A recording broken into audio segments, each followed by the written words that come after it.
So bagging and boosting, these are the two popular methods for ensemble learning. Okay, popular methods for ensemble learning. अब ensemble learning क्या होती है वो हम पहले देखते हैं. ensemble learning में मल्टीपल जो लर्नर्स होते हैं, ओके, मल्टीपल मॉडल्स को यूज़ किया जाता है, ओके, उसको उसके जो प्रिडिक्शन है उसको कंबाइन करके एक सिंगल प्रिडिक्शन दिया जाता है, ओके. तो ये कैसे वर्क करता है? सपोज आपके पास डेटा है, okay, this is the data you have. Now on this data you have 3 base learner, okay. इसको हम बेस लर्नर कह सकते हैं, base learner 1, base learner 2, okay, and base learner 3. तो 3 मॉडल्स हैं, इन तीनों से ही कुछ प्रिडिक्शन निकलेगा, करेक्ट, कुछ प्रिडिक्शन निकलेगा, और जो लर्निंग होगी वो और ज़्यादा इम्प्रूव्ड लर्निंग होगी, ओके. जो इम्प्रूव्ड लर्निंग होगी, इम्प्रूव्ड प्रिडिक्शन भी आप कह सकते हो, इम्प्रूव्ड लर्निंग और प्रिडिक्शन. सो यहाँ पे ये जो तीनों लर्नर के प्रिडिक्शन को कंबाइन करना है, लर्निंग को कंबाइन करना है, ये कैसे होता है? इंसेम्बल लर्निंग के बेसिस पे. That is why in models को कहा जाता है इंसेम्बल मॉडल्स या फिर इंसेम्बल लर्निंग. ये हो रहा है यहाँ पे क्या? Ensemble learning. अब यहाँ पे जो बेस लर्नर्स यूज़ होते हैं ये मोस्टली ट्रीज़ होते हैं, ओके, डिसीजन ट्री.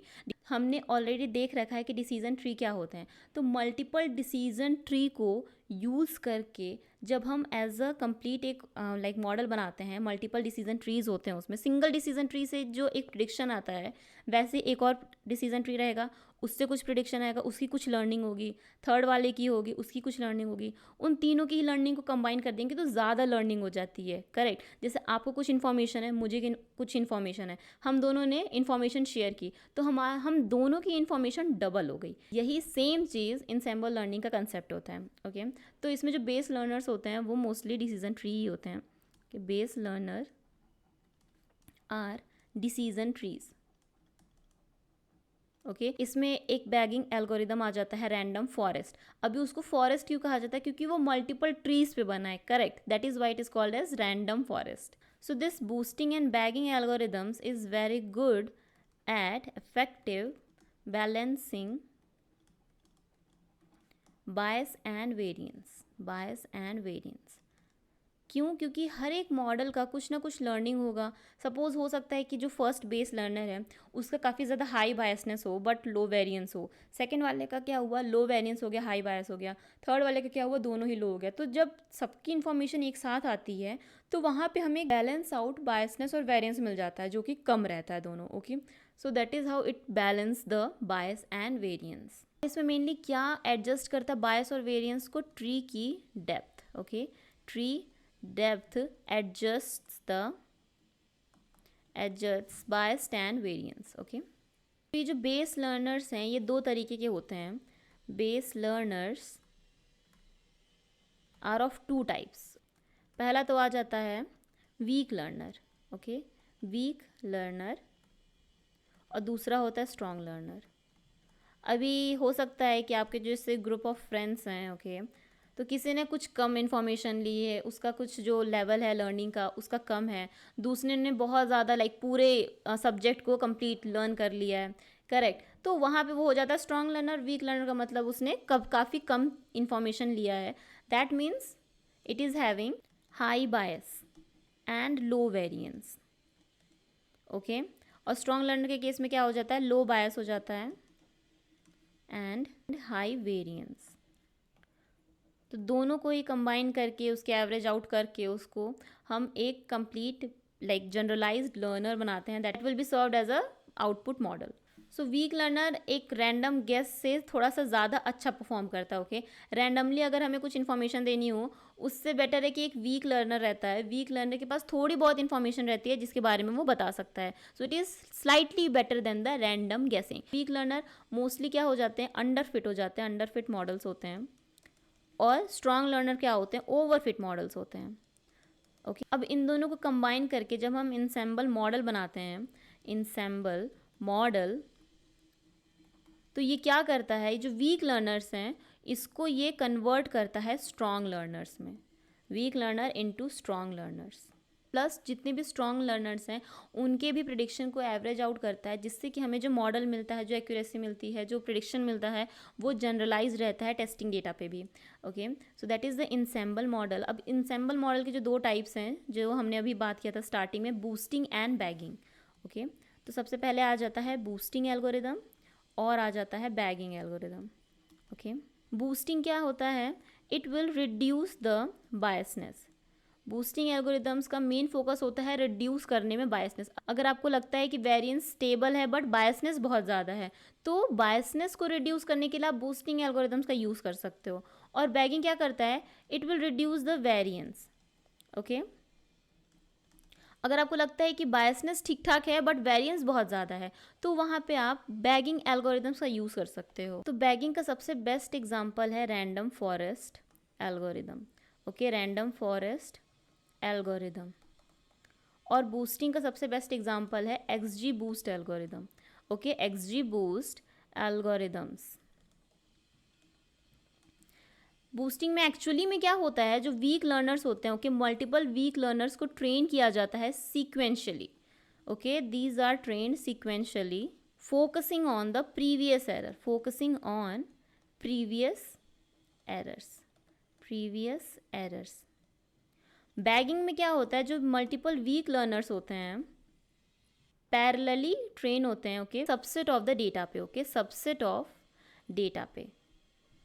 तो इस तरीके से बैगिंग एल्गोरिदम वर्क करता है। तो इसके एग्जांपल में अगर हम बात करें, सपोज ये वीक लर्नर 1 है, ओके, वीक लर्नर 2 है एंड वीक लर्नर 3 है।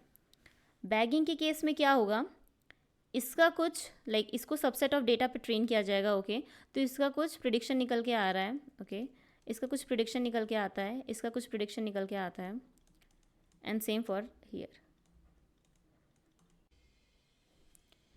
बट ये ट्रेन किस पे होते हैं? सबसेट डेटा 1 पे, सबसेट डेटा 2 पे, जो कंप्लीट डेटा है उसके सबसेट पे ये ट्रेन होते हैं। तो इनके ही प्रिडिक्शंस को एवरेज आउट करके हमें प्रिडिक्शन मिलता है, okay, average of the prediction, average of each prediction. और ये तो हो जाता है एवरेज रिग्रेशन के केस में। क्लासिफिकेशन के केस में क्या होता है? Majority of class, okay, majority of class. Suppose weak learner 1 and weak learner 2 ने क्लास 2 को प्रेडिक्ट किया एंड वीक लर्नर 3 ने क्लास 1 को प्रेडिक्ट किया, तो जो फाइनल प्रिडिक्शन होगा वो क्या रहेगा? क्लास 1 रहेगा। अगेन हमारे पास 3 वीक लर्नर्स हैं। यहाँ पे क्या होता है कि ये सीक्वेंशियली परफॉर्म होते हैं, ओके, पैरेलली। यहाँ पे पैरेलली बैगिंग में वर्क होता था कि एक डेटा सबसेट ऑफ डेटा दे दिया, ट्रेन हो और प्रिडिक्शन दो, सिंपल। बट बूस्टिंग में क्या होता है, पहले तो ये ट्रेन होगा, ओके, कंप्लीट डेटा पे ट्रेन होगा, इसका कुछ एरर कैलकुलेट किया जाएगा, ओके, एरर कैलकुलेट किया जाएगा कि कितना ज़्यादा एरर है एक्चुअल वैल्यू में और प्रिडिक्टेड वैल्यू में, ओके। तो ये इन्फॉर्मेशन देगा वीक लर्नर 2 को कि भाई मेरा एरर जो था वो इतना आया है। अब उसके अकॉर्डिंग जो वीक लर्नर 2 है वो वेट्स को असाइन करेगा, ओके, वेट्स असाइन करेगा। कैसे असाइन करेगा? इंक्रीज करेगा वेट्स को for miss classified data, miss classified, या फिर अगर प्रिडिक्शन और एक्चुअल वैल्यू की डिफरेंस बहुत ज़्यादा है तो वहाँ पे भी वो वेट्स को इंक्रीज करेगा, and decrease for correctly classified data, correctly classified data, okay. तो इस तरीके से ये वेट्स को असाइन करता है, चेंज करता है, ताकि ये प्रीवियस जो वीक लर्नर वर्ग का एरर था उसको रिड्यूस कर सके, ओके। तो यहाँ पे एरर 1 सपोज रिड्यूस हो गया, ओके, एरर 1 समथिंग, कुछ हम मैट्रिक्स के बारे में बात करें अगर, तो सपोज 0.5 था यहाँ पे, अब 0.3 हो गया। अब ये अगेन ये वीक लर्नर 3 के पास जाएगा, सिक्वेंशली वर्क कर रहा है, तो पहला ट्रेन होगा, सेकेंड ट्रेन होगा एंड थर्ड। अब ये बताए कि अब मेरा जो एरर है वो 0.3 है। अगेन सेम चीज़ यहाँ पे वर्क करेगी, वेट्स असाइन होंगे, इंक्रीज़ किया जाएगा मिस क्लासिफाइड डेटा के लिए और डिक्रीज़ किया जाएगा करेक्टली क्लासिफाइड डेटा के लिए। तो रिजल्टेंट जो हमें एरर मिलता है सपोज वो कम होके 0.01 हो गया, राइट। तो जो हमें प्रिडिक्शन मिलेगा वो काफ़ी ज़्यादा एक्यूरेट प्रिडिक्शन मिलेगा। सो इस तरीके से बूस्टिंग भी अच्छा वर्क करता है जनरलाइज करने में मॉडल को, और बैगिंग भी वर्क करता है, ओके।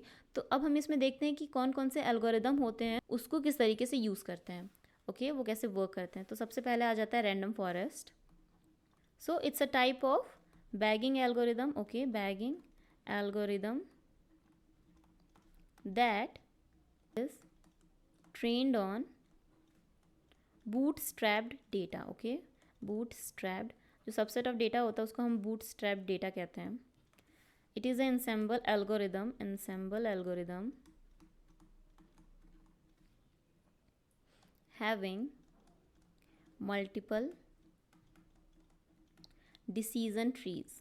और रैंडम फॉरेस्ट हमारा बैगिंग एल्गोरिदम है because it trains on the bootstrap data. हर एक वीक लर्नर को एक सबसेट ऑफ द डेटा दिया जाता है, उस पर वो ट्रेन होता है और प्रिडिक्शन देता है. और जो एवरेज प्रिडिक्शन होता है सारे प्रिडिक्शंस का, उसको हम as a final outcome, final prediction मानते हैं. तो सिंपली इसमें वोटिंग कैसे हो जाएगी? क्लासिफिकेशन के लिए हमने बात किया था मेजॉरिटी, ओके, मोड भी आप कह सकते हो. So this is majority class, वो एज अ फाइनल आउटकम मिलता है. रिग्रेशन के केस में क्या होता है? Average prediction, average of predictions. Okay, so that is the random forest algorithm. Simple, अगर आप डिसीजन ट्री जानते हो तो डिसीजन ट्री का ही लाइक मल्टीपल डिसीजन ट्री को ही यूज़ करके बनता है. तो उसमें जो चीज़ें यूज़ होती हैं रैंडम फॉरेस्ट में भी सेम चीज़ें ही यूज़ होती हैं. अब आ जाते हैं एक्सजी बूस्ट पे, जो कि हमारा बूस्टिंग एल्गोरिदम है. Okay, XG boost, this is the optimized version of gradient boosting algorithms. Okay, gradient boosting algorithm. तो सबसे पहले तो हम पढ़ते हैं कि ग्रेडियंट बूस्टिंग एल्गोरिदम्स क्या होते हैं. Okay, gradient boosting algorithms. Gradient boosting के अलावा कौन सा और मॉडल होता है? एडा boost, stands for adaptive boosting. Okay, तो ये 3 एल्गोरिदम आ जाते हैं. एडा बूस्ट में क्या होता है? सिंपली ये रीवेट्स करता है. ओके, वेट्स असाइन करता है. जैसा हमने बात किया था बूस्टिंग में, क्या था? इंक्रीज करता है मिसक्लासीफाइड डेटा के लिए और डिक्रीज करता है करेक्टली क्लासीफाइड डेटा के लिए. ओके, तो ये रीवेट्स असाइन करता है for every weak learner, for all training samples, for all training samples in each weak learner. Okay, working हम पहले ही बात कर चुके हैं, तीनों की ही वर्किंग सेम है, बस कैसे वेट्स असाइन होता है इसमें डिफरेंस आ जाता है. ओके, तीनों की ही वर्किंग सेम है. एक वीक लर्नर से शुरू होगा. ओके, सारे जितने भी फीचर्स है उसको सेम वेट्स असाइन होंगे.